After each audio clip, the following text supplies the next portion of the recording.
Now, I feel that most of us who have had the experience of being around young children find that it is enjoyable to hear the perspective of young children around Christmas. Even at our church, we have a preschool, and sometimes I'll do the chapel, and we'll do the Christmas chapel, and I'll hear the questions, I'll hear the perspective, and it's entertaining. I ran across a little video that illustrated this. Some people went out and they interviewed some young children and asked them questions about Christmas. They recorded their answers and then added some interesting artwork. And I think you'll see that, again, it's humorous to see a child's perspective of Christmas. Yeah. What's your favorite part of Christmas? Dressing up the Christmas tree. When we get to have all the food. Getting Christmas presents. Getting out of my room, picking the corner, and seeing where Santa Claus is. What's your least favorite part? Last year, the tree was fake and we could see right through it. My brother cried because he's scared of Santa, but I'm not. What kinds of things do you like to do in the snow? Play in the snow. I like to make snowmen, make snow angels, slide down hills, snowball fights. And then I like to skate, but it's really hard. I can't even do it. Whose birthday is on Christmas? Jesus. Jesus is. Santa's. I mean, Jesus. And where was Jesus born? In a tent, in a stable, at a hospital, in Bethlehem, in Oklahoma. What kind of animals were there? Sheep and cows, horses, chickens, camels, pigs, elephants, bunnies and rabbits, zebras, dogs and kitties. Why do other people get presents on Jesus' birthday? Because they've been good. Well, they gave presents to him when he was born, and we give gifts to each other. Because Jesus was the gift from God. What do you think is Jesus' favorite part of Christmas? Just seeing people happy. See how everyone's being kind to one another. Probably the missions for all the homeless people. If you could give Jesus a present, what would you give him? A puppy dog. A snowball. A little bear, and he loves it. I'll give him all my toys. My love. My heart. Everything I had. Why do you think Jesus came to live with us? Because he loves everybody the mostest. Because he wanted us to be good and not bad. He's God's son, and that was what God wanted him to do. And that way he could fix out all the problems that we're having. He felt like we were more important than him. I think he loves us very much. Why is Christmas so special? Jesus was born on that day. Because you share it with your friends and family. It's a day where we can spend time and we get to give presents to other people. It's about sharing. We get to praise Jesus. I love it. Merry Christmas, everybody. It's fun to see, and we look at it and we think most children, if you've been raised in the church, have any experience, they kind of understand the basic message of Christmas. You might get some of the facts wrong in a humorous way, but we kind of understand. But the thing is, a lot of times they kind of get the basic message, but I'm not sure they really understand it. I'm not sure they really understand the meaning, and you hope they do. But I'm not sure that's really a problem even just for children. I think that likewise, that even as adults, sometimes we can get the idea, but I'm not sure we'll really understand the meaning. And one of the things that we really hope to do in these next couple weeks is to hopefully grow in our understanding a little bit more, and we're going to do that again by looking at different perspectives. This morning, looking at the perspective of Mary and her experience. And to do that, we're going to do something even a little different today as well. I'm going to start by we're going to try an interactive sermon, all right? I'm going to give you a chance to ask a question, and if you just text question to 330-644-6121, it's going to give you a question, and it's going to ask, how old do you think Mary was when she gave birth to Jesus? And it's going to give you four options, 12 to 14, 15 to 17, 18 to 21, or over 21. And so if you text that, and in a minute, we're actually going to tabulate that, and we're going to see what the responses were. And it's interesting, and one of the reasons that we're kind of doing this is that it's really asking this question of, do we really understand who Mary was? That a lot of times, again, there may be stories, things that we've seen, and traditions, and I'm not sure we really understand the person. In Luke 1, verses 26 and 27, we see that an angel appeared to a young woman named Mary. She lived in a town called Nazareth in Galilee. She was a virgin that was pledged to be married to a man named Joseph. But again, who was Mary? Was she, let me ask you, was she a legendary saint, or was she a scared girl? The first thing we're told is that she's from the town Nazareth. And now what we've got to realize is Nazareth was a tiny little town in the middle of nowhere. It was probably about 100 to 200 people. To give that perspective, we have more people in this room that likely lived in the whole city of Nazareth. It's a tiny little town. And when I think of this, I think of even my own perspective. My wife was raised in a town of 250 people. And if you ask her from her perspective, Isabella, Michigan, she'd say, well, nothing big happens in Isabella, Michigan. Nothing big happens in tiny little towns of 200 people. And when we think of that, we might agree, if God was going to do something amazing that was going to change the history of the world, he wouldn't go to a tiny little town like Nazareth. But that's what he did. And not only that, but because she was a young girl from this tiny rural town, it's safe to assume that she was probably illiterate. Because in that day, most men wouldn't be educated, and certainly not women, and it was not like a city center where there was places that she could be educated, so she was probably illiterate. Most scholars agree with that. And not only that, but when we think of this, we're told that she was betrothed to a man named Mary. Now, we don't use the word betrothed very often. It's really, in their culture, the commonality would be similar to that of our engagement. So she was engaged. But it had a much deeper meaning. It was far more binding than our engagement. Usually, marriages would be arranged by parents. We don't know if that was the case, but it was more likely than not, because that was more the norm. And the relationship became official at a betrothal ceremony, at which time both families were there, both parties were there, they made pledges to each other, and they were bound together.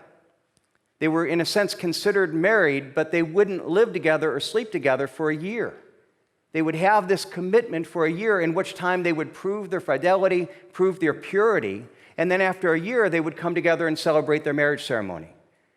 So here we have her, she's planning her wedding, but what's significant is historically, when we look at this, at that time, most girls would be betrothed between the age of 12 and 14. And so what we don't know for sure, but again, if she was if she was average, she's likely between 12 and 14 years old. Now, I think that's significant because this isn't always the picture we get of Mary.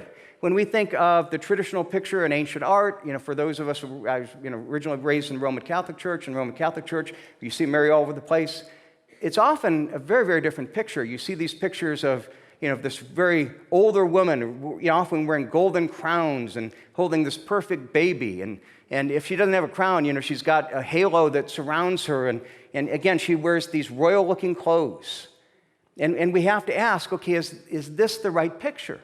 We have all these pictures of this incredibly mature woman, and here we have instead the real Mary, who's probably a very poor peasant girl, probably illiterate, 12 to 14 years old, and that's who the angel appeared to. Now, let's even look at it. I'm curious what the responses were from y'all. What, if you took the poll, what did we say about how old everybody thought that she was? I think we're going to put that up on the screen. So we had a number of people that 12 to 14, that was the number one thing. Nobody thought she was 18 to 21. Some said 15 to 17. Some said over 21. And again, so that's, we have this perception that, that she couldn't, how could she have been that young? And we've got to say, okay, what's the historical fact? There's certain things, it's not just interesting to do this, but there's certain things that we can draw from what the Bible's trying to teach us that help it make it easier for us to understand when we understand this woman whom God called. And one of the things is that when we look at it, she's this young woman, a virgin, engaged to be married, and the angel came and said, okay, this is a miracle. There's a virgin birth here. He talked about something that was miraculous, and that's the miracle of the angel's message, the virgin birth. I'm kind of having a hard time. This isn't working here now, so I'm not sure if it got frozen. So the miracle of the angel's message is the virgin birth. Thank you. Look at verse 31. And behold, you will conceive in your womb and bear a son, and you shall call his name Jesus, and he'll be great, called the Son of the Most High. Now, obviously, Mary's in shock, not only that the angel came and appeared to her, but specifically that you're going to bear a son. And see, we see in 34, she said, how will this be since I'm a virgin? You know, I know how this is all supposed to work. I'm young, and I know that, but I know that to have a child, you got to have sex, and I haven't had sex yet. I'm a virgin, and how can I get pregnant? And in verse 35, the angel answered, the Holy Spirit will come upon you, and the power of the Most High will overshadow you. Therefore, the child to be born will be called Holy, the Son of God. How will she become pregnant? It's a miracle of God. I want to tell you, there are many people in our culture that hear this, even many people in different churches that will scoff at this and say, well, it has to be a myth because we know that virgin birth is impossible. Of course, it couldn't have happened. Now, but let me help you think this through. You see, when people reject this, they start with an assumption that either there is no God, that this isn't a story of divinity, or if there is a God, that God isn't involved in the world and can't break the laws of nature, and therefore miracles can't happen. Now, on the one hand, if you start with that assumption, I would agree the right conclusion is that this must be a myth. If you start with the assumption that there is no God who is outside of nature, and thus being outside of nature, who can do miracles that break the natural order of things, if you start with that assumption, of course it must be a myth. But I disagree with that assumption.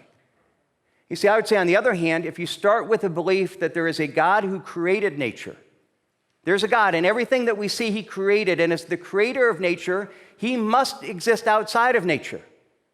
He didn't create nature and become bound by it, but he's always outside of nature because he's its source. And since he's the God who created natural laws, he's outside of nature, he can work outside of those natural laws when he chooses, and therefore he can do things that to us seem miraculous because they're impossible outside of within the natural laws. And in fact, it would be foolish of us to think that there is a God who created all things and who would be bound by the natural laws. If there's a God for us to say that he can't do the miraculous, it would be denying the reality of who God is. So if I start with the belief that there is a God and he exists outside of nature, well, suddenly the virgin birth becomes very, very possible. This could happen.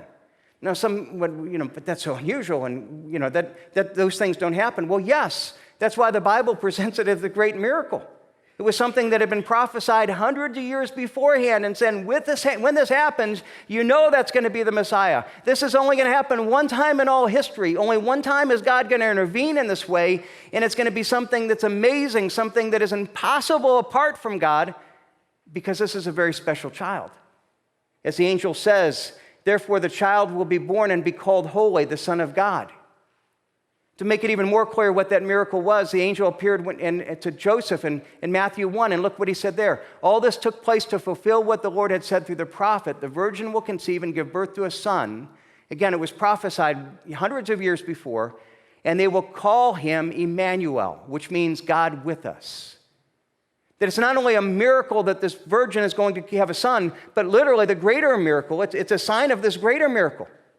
That Jesus wasn't just a special baby who grew up to be a great man. He was God eternal, the creator of all things, the one who was outside of nature, who now comes into his creation, who takes the limitations of his creation. God became man. And so this baby was God being with us. And why did he choose to come to earth? Why would God do that? The verse right before this tells us. And she will give birth to a son, and you are to give him the name Jesus, because he will save his people from their sins.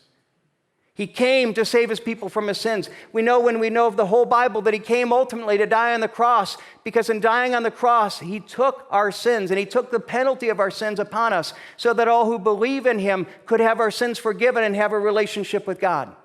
And we're going to come back to that in a moment.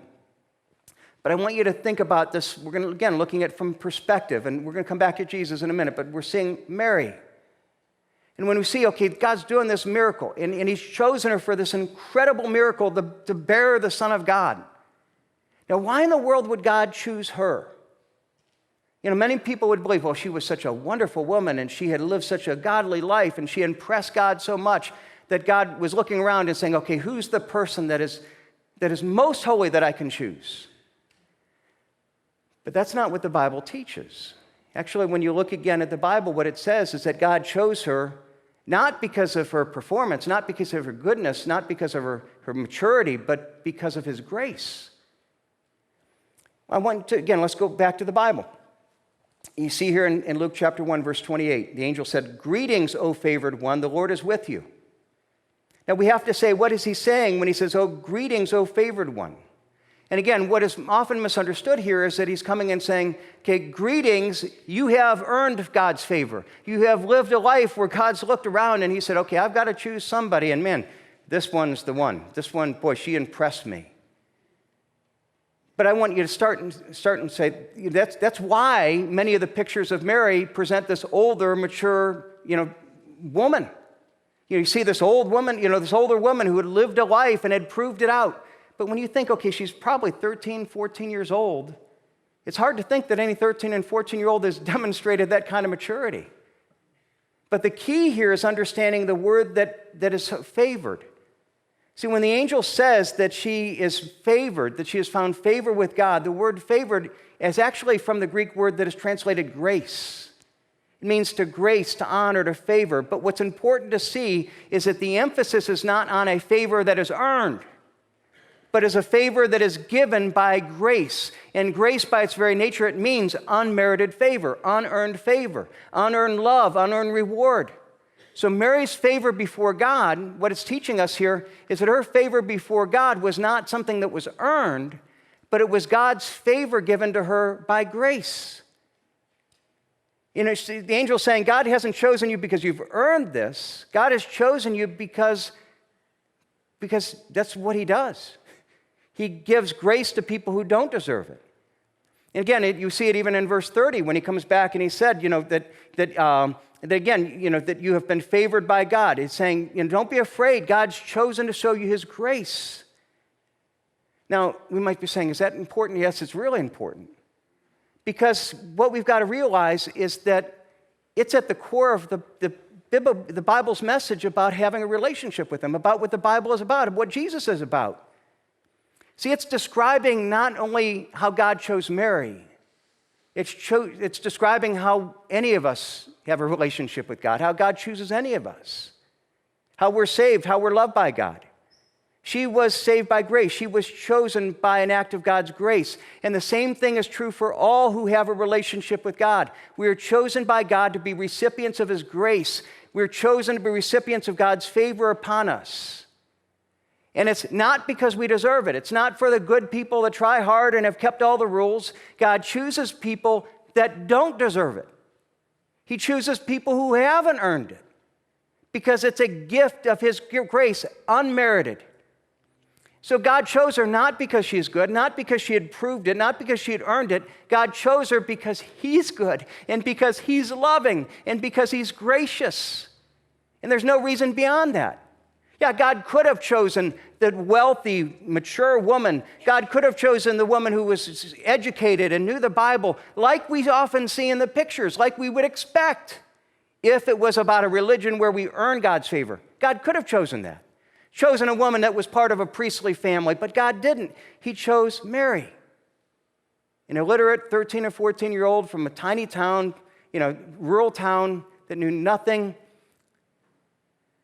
See, what you've got to realize, one of the things we often talk about is that there's a difference between religion and true Christianity, biblical Christianity. See, when we think of religion, religion is about what we do. All religions are emphasized. Here's the rules that you keep. Here's how you have to earn your way towards God. Here's how you have to be good. And many people even take the message of Christianity and pervert it to make it about religion. About, have you been good enough? Are you keeping the rules? Are you doing these things? But the Christian message, the message of the Bible, is about God's grace, God favoring you by grace. It's about God taking nobodies like Mary from nowhere and giving them love. It's about God taking people that have rejected God, that don't deserve his grace at all. And he gives us grace, and he gives us significance, and he gives us purpose, because he chooses the least likely people for the greatest tasks. And the religious perspective we often have is this idea that Mary was this holy woman that lived such a godly life and she earned the blessing. But again, that would be saying, okay, well, we want to be like Mary. We need to perform like her. And no, the message that's saying here is that no, she was a young nobody from nowhere that didn't earn God's grace, but it was given to her. And that's how we all have relationship with God. It's a difference between religion and a relationship. Religion of what we earn, and a relationship that God pursues us and gives us forgiveness and gives us His grace. So then how do we get that? How do we understand that? One of the most best-known verses in all the Bible is John 3:16. For God so loved the world, that it's God loved and He gave His Son. That's what we celebrate at Christmas, that God gave His Son, who not only came to live on this life, but He came to ultimately die on the cross, so that whoever believes in Him shall not perish, but have eternal life. So that whoever believes in Him, whoever trusts in Him. And again, so the question isn't, are you performing? Are you good? Have you lived up to the standard that people would expect? No. Have you ever believed in Jesus Christ? Do you have a relationship with Him? Now, let me bring out another idea that's taught in this passage about Mary. Again, something that's, I think, different than what we might expect.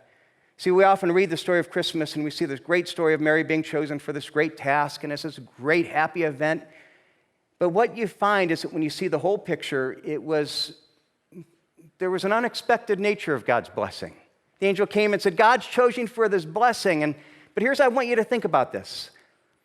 When the angel came and told Mary that she would have this blessing of carrying the Messiah, while Mary knew that she had been chosen for this great miracle, what I want you to realize is that the angel never told Mary, okay, now I'm going to tell your parents, and I'm going to tell the whole city, and I'm going to tell Joseph and all these people about this great miracle. And so when you suddenly, as a 13, 14-year-old, show up pregnant while you're betrothed to be married in a time that's supposed to prove your faithfulness, your purity, so that people understand that you're not been sexually moved. No, the angel never did that. And what we're told is that actually we see throughout the Bible, we're going to see next week with Joseph. At first, the angel didn't appear to him at first, and he was rejecting her. He was going to divorce her. He's going to send her off as one who had violated the agreement. And not only that, but when we look at even the parents, what about her parents? How did everybody in the community receive her? Because again, if you look at it in that context, a small town, rural town, very religious town, shame-based culture, if suddenly this young girl shows up pregnant, that's a scandal. Everybody knows it. Now, the fact is that when we look at the Bible, it doesn't explicitly tell us. But one of the things that you look at in the Bible is that while it doesn't explicitly tell us what happened, in a sense it does. Because all we have to do is we have to look at the consequences. We look at what happened and it tells us. It doesn't tell us as directly as we expect, but it tells us through the events. Look at the very next verses right after the angel appears to him, verse 39 and 40. And look what we read. In those days, Mary arose and went with haste to the hill country in the town of Judah, and she entered the house of Zechariah and greeted Elizabeth. So we're told that here she goes, to visit her, that seems normal. God, the angel had said Elizabeth was going to be pregnant. That's part of the miracle. But again, when we think of her choosing to do this, we think of a picture of a mature woman, an independent woman in the culture of our time who has the freedom to travel. She caught a bus and she just drove down there. I want you to think. This is a 13 or 14-year-old girl. She's going 80 miles away on foot, possibly by herself. She's pregnant. How many of you, even if you ever had a 13, 14-year-old girl and she says, I want to go visit my aunt 80 miles away, I'm going to walk there on my own. You say, oh yeah, we're fine with that. Do you think they were more fine with that then? This doesn't happen. She just doesn't get to choose to do this. What you've got to realize is that what almost certainly happened is that she says, I'm pregnant, and they're like, well, I can't believe you. They rejected her. They sent her to Elizabeth to get her away from this town where she would cause all this shame. And I want you to realize this is that when we look at Mary, he said, how is this a blessing? The angel said, God, I'm going to bless you. You've been chosen, you're favorite of God. And this is the result? Not only in Mary's life, but in our life, God's plan can only be understood from his perspective. And the thing is there's going to be numerous times that God says, here's a blessing, I want you to follow me, and we do it, and it sure doesn't seem like it's a blessing. It doesn't seem like it's going well.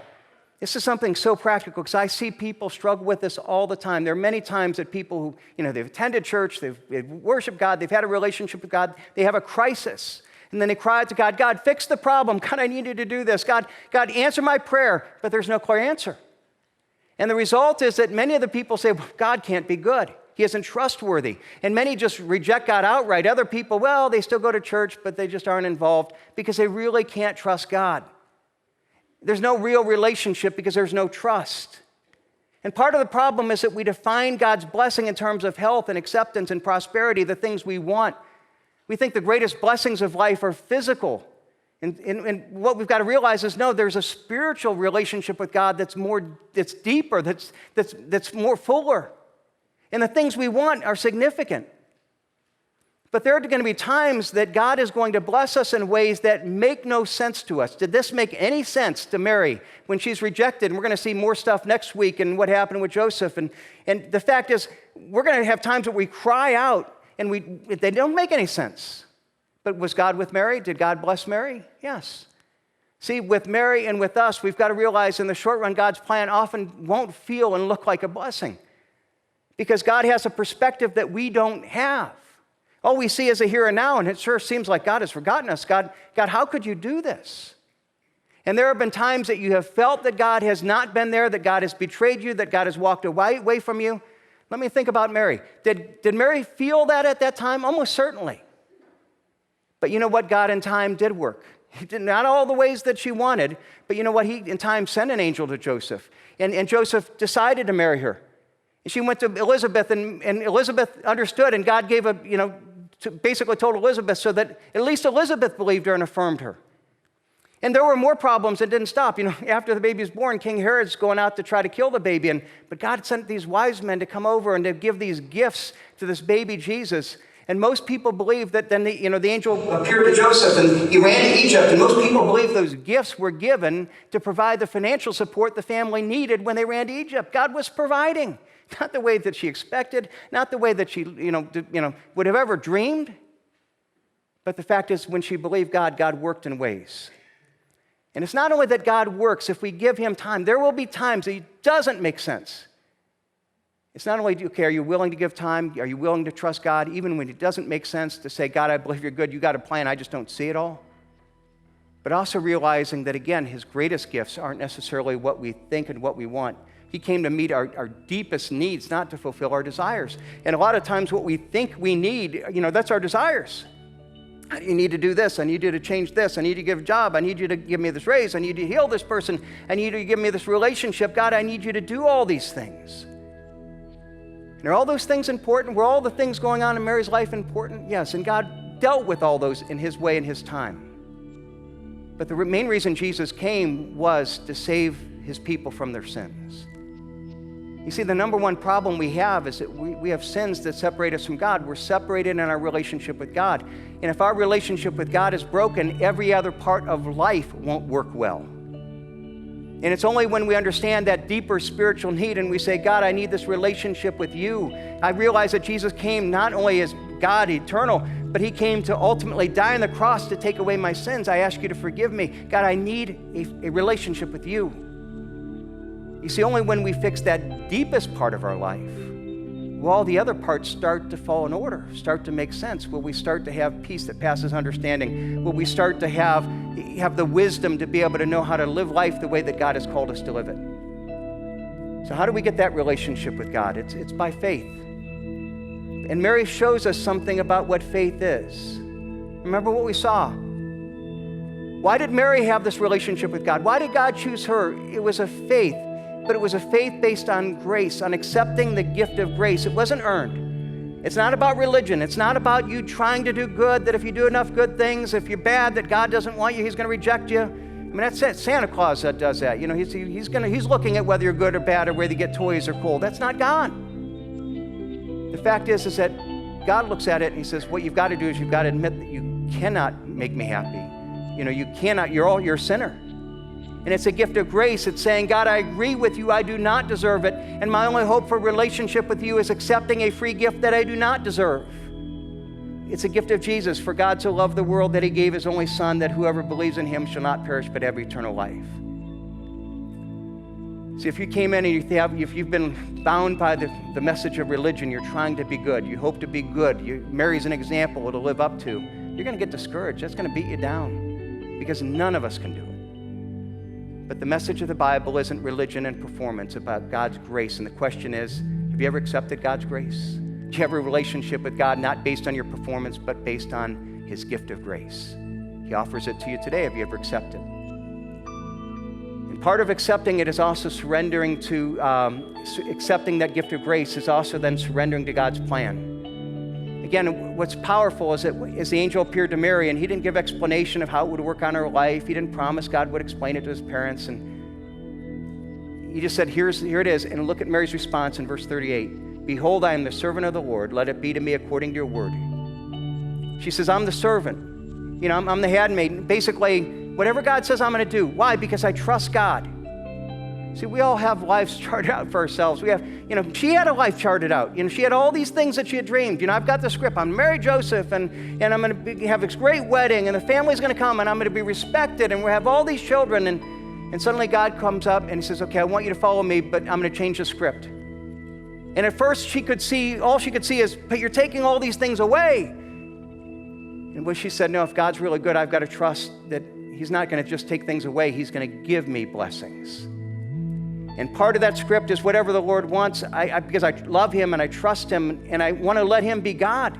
See, she's not only saying, God, I believe that you can do this miracle of causing me to have a child, but I also accept that you can do the miracle of me surrendering my plan in life. And even though I don't have all the questions answered, even though it doesn't make sense, even though it seems like it's taken me backward, even so it seems like it's destroying things, I trust you and I'm willing to give you control because you're God. And that's what surrendering to you and accepting you as God means, is that I give you control even though I don't understand it. I trust you, I accept you, I submit to your rule in my life because you're God. I don't always understand all what this means. I know it won't always make sense, but I know you're good. And I know you're God. And I know I need this relationship with you. And I know if I follow you, that will be the course of ultimate blessing.